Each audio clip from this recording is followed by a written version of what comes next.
Hi! మీలో ఎంతమందికి ఉలవకట్టు అంటే ఇష్టం అన్నది కామెంట్ చేయండి. ఉలవ చారు వేరు, ఉలవ కట్టు వేరు. 2 చాలా డిఫరెంట్ టేస్ట్ ఇస్తాయనుకోండి. ఇంక ఈరోజైతే మై స్టైల్ ఆఫ్ ఉలవ కట్టు చూపిస్తున్నాను.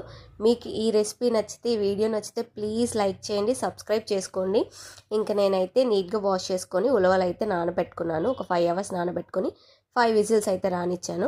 ఆ ఉలవలను అయితే తాలింపేసి పిల్లలకి ఇచ్చేసాను. ఇంకా వంపిన కట్టులో నేను కొంచెం చింతపండు అయితే నానేసుకున్నాను.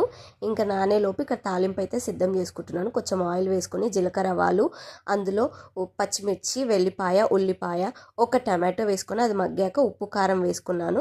మరి చారు నీళ్ళగా ఉండకూడదని కొంచెం ఉలవలైతే మిక్సీ పట్టుకొని ఇంకా టమాటో మగ్గాక ఆయిల్ పైకి తేలాక ఈ మిక్సీ పట్టింది వంపిన కట్టు చింతపండు పిసికి పోసేసి మంచిగా తగినన్ని వాటర్ వేసుకొని చక్కగా మరగనిచ్చుకున్నాను. నేనైతే కొంచెం ధనియాల పొడి వేసుకున్నాను, మీకు నచ్చితే వేసుకోవచ్చు. మంచిగా మరిగినాక వేడి వేడి అన్నంలో వేసుకొని తింటే సూపర్ ఉంది. ఈ వీడియో మీకు నచ్చితే తప్పకుండా లైక్ చేయండి, సబ్స్క్రైబ్